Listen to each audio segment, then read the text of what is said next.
Hey guys, कैसे हो आप सब? आई होप आप सब अच्छे होगे, अपना ख्याल रख रहे होगे, अच्छी सेहत में होगे। सो यार, लेट्स गेट स्टार्टेड। आज की रीड शुरू करते हैं।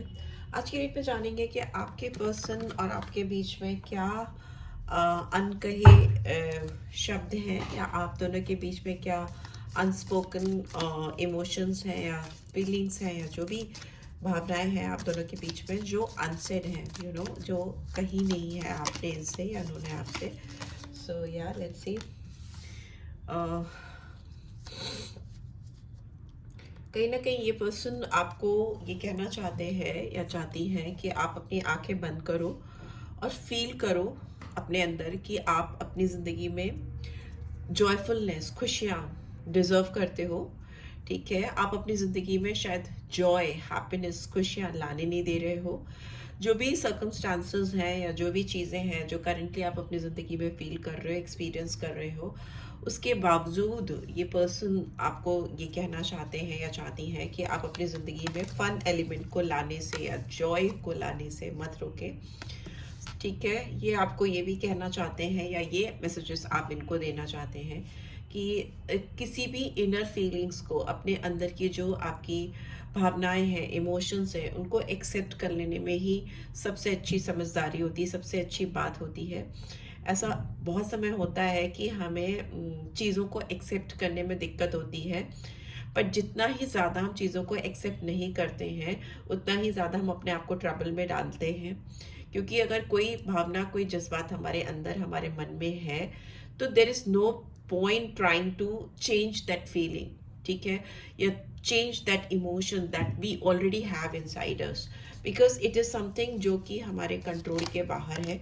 तो वो चाहते हैं या वो चाहती हैं कि आप उस चीज़ को एक्सेप्ट करो, और ऐसा करने से आप अपनी ज़िंदगी में, इस पर्सन की ज़िंदगी में बहुत बड़े मिराकल्स लेकर आओगे। आपके जो भी सपने हैं इस पर्सन को लेकर, इस रिलेशनशिप को लेकर, since it's a relationship read, तो वो जो भी इमोशंस, जज्बात, फीलिंग्स, डिज़ायर, ड्रीम्स हैं, वो सब हकीकत में बदल जाएंगे, रियलिटी में कन्वर्ट हो जाएंगे। वो चाहते हैं या चाहती हैं कि आप अपने दिल पर भरोसा रखो, अपनी फीलिंग्स, अपने जज्बात, अपने इमोशंस पे भरोसा रखो, और जो भी आपका दिल आपको इस समय कह रहा है ना, जो भी बात आपको आपके दिल से सुनाई दे रही है, उस पर भरोसा करो। ठीक है, एंड ये मैसेज डेफिनेटली आपके पर्सन की ओर से है कि ये आपके बारे में सोच रहे हैं। I am thinking of you this very moment. जब आप इस रीड को देख रहे हो तो ये पर्सन आपके बारे में सोच रहे हैं, एंड आपका जो प्यार है इनकी ज़िंदगी में रोशनी लेकर जाता है। बहुत इनको हैप्पीनेस फील होती है। इनको लगता है जैसे उनके ऑरा में, उनके चारों तरफ एक लाइट, एक रोशनी आ गई है, and they are trying to say that they are in love with you. And वो चाहते हैं कि आप दोनों एक दूसरे के साथ को एम्ब्रेस करो। आप दोनों के बीच में जो चीज़ें मिसिंग हैं या जो चीज़ें पूरी नहीं हो पा रही हैं, उनको फुलफिल करो।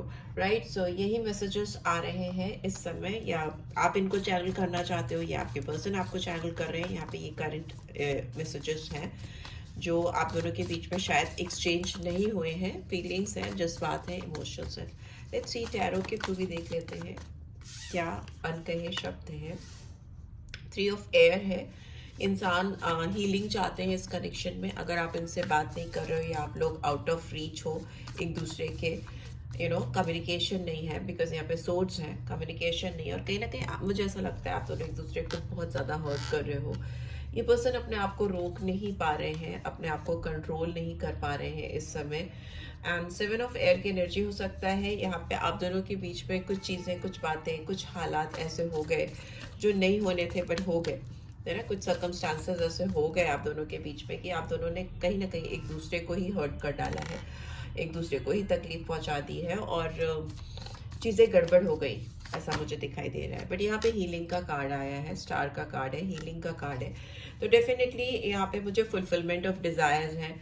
यहाँ पे आप दोनों एक दूसरे की तरफ जो भी ब्लॉकेजेस हैं उसको ब्रेक करते हुए दिखाई दे रहे हो। यहाँ पे 8 ऑफ सोर्ड्स इन रिवर्स। तो जो भी चीज़ें आप दोनों को एक दूसरे की तरफ आने से रोक रही थी, जो भी सेल्फ डाउट थे या जो भी कन्फ्यूजन्स थे या जो भी आप दोनों की जो फ्री विल थी ना एक दूसरे की तरफ बढ़ने की, उसमें अगर किसी तरह का ऑब्स्टिकल्स था या किसी तरह का प्रॉब्लम था, जिसकी वजह से आप दोनों एक दूसरे को हर्ट कर रहे थे। मुझे ऐसा लगता है कि बैलेंस नहीं था। आप दोनों एक दूसरे से जो चाह रहे थे, जो फुलफिलमेंट ऑफ डिजायर्स थे या फुलफिलमेंट ऑफ इमोशंस थे, फीलिंग्स, जज्बात, जो भी एक दूसरे से एक्सपेक्टेशंस थी, वो पूरी नहीं हुई थी।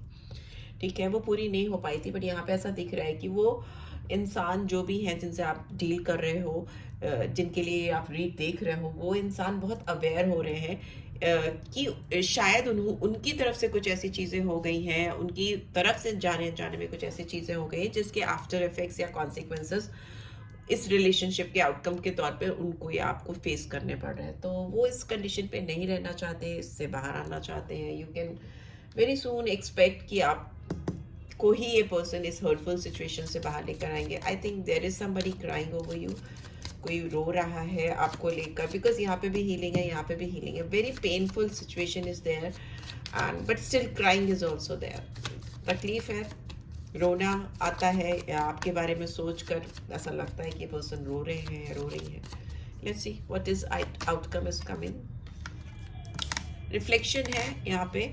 आपसे दूर होकर इनको बहुत सारी क्लैरिटी मिली है, इनको बहुत सारी समझ आई है, मतलब चीज़ों के बारे में, इस कनेक्शन के बारे में।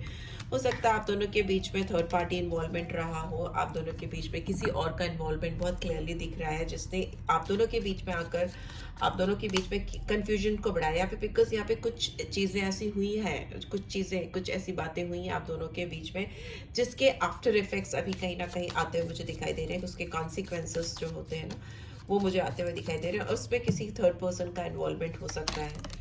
एंड हो सकता है इस पर्सन की कुछ ऐसी हैबिट्स हैं या कुछ ऐसे पर्सनालिटी ट्रेट्स हैं या बिहेवियरल पैटर्न्स हैं जो ये कभी भी ख़त्म नहीं कर पाते अगर आप इनकी ज़िंदगी में नहीं आते। मे बी कुछ ऐसे हैबिट्स हो सकती हैं जिसको ये चेंज ही नहीं करना चाहते थे या चाहती थी, बट आपके आने की वजह से इनको बहुत डीप रिफ्लेक्शन होता हुआ मुझे दिखाई दे रहा है। इनको बहुत क्लैरिटी मिलती हुई दिखाई दे रही है और उस क्लैरिटी की वजह से ये इंसान अपने अंदर बदलाव लाना चाहते हैं या चाहती हैं। रिमिनिसिंग का कार्ड है। डेफिनेटली इंसान आपको बहुत मिस करते हैं। If you are not talking with this person, तो ये इंसान आपकी बातों को, आपके कम्युनिकेशन को एंड जिस तरह से आप बात करते हो ना, इनको हीलिंग एलिमेंट्स मिलता है। आप इस पर्सन के लिए एक हीलर हो। You are a healer for this person and definitely अगर इन्होंने आपको हर्ट किया है तो ये बदले में खुद भी बहुत हर्ट हुए हैं। Conversation finally we have, I want to call you and hear your voice. ये आपकी बात, आपसे बात करना चाहते हैं। मे बी ये इंसान आपकी मोबाइल पे या आपसे दूर से बात करना चाहते हैं। They just want to hear your voice. आप जब सामने नहीं हो और वो आपकी आवाज़ सुने, मे बी हो सकता है तब ये आपसे कुछ चीज़ें बता पाएँ जो इनके दिल में है। Maybe face to face ना बोल पाएँ, वैसा भी हो सकता है बहुत सारे लोगों के लिए। बिकॉज यहाँ पे दिख रहा है कि कम्युनिकेशन तो हो रही है, बट कम्युनिकेशन या तो ऑनलाइन हो रही है या मोबाइल पे हो रही है। ठीक है, ये इंसान ऐसे हो सकते हैं जिनके ऊपर ऑलरेडी बहुत सारी रिस्पॉन्सिबिलिटीज़ हैं, जिससे बाहर निकलना इनके लिए थोड़ा मुश्किल है। Because they will have to take care lots of thing. बहुत सारी चीज़ें हैं। मे भी हो सकता है उनकी फैमिली की रिस्पॉन्सिबिलिटी इनके ऊपर है, या और भी बहुत सारी जिम्मेदारी। इनका काम ऐसा हो सकता है जिसमें बहुत सारी रिस्पॉन्सिबिलिटीज़ हो एंड इनको बहुत सारे लोगों के financial, emotional and sentimental aspects को फुलफिल करना पड़ता हो। मुझे ऐसा लग रहा है। ठीक है, ऐसा लगता है कि इंसान बहुत सारे लोगों को खुश करने की कोशिश करते हैं और कहीं ना कहीं उसमें इनकी अपनी खुशियाँ भेंट चढ़ जाती हैं, वैसा हो सकता है। बट यहाँ पे दिख रहा है कि इंसान आपसे बात तो डेफिनेटली करते हुए एक्सक्यूज में मुझे दिखाई दे रहे हैं। They will put in their efforts what they could do. So ya this is what I am getting. I hope आपको इससे गाइडेंस मिली है। Then do give this video a like and first time आए हो तो subscribe कर देना। Claim किया करो ब्यूटीफुल एनर्जीज को, right? So ya thanks for watching, take care, bye bye.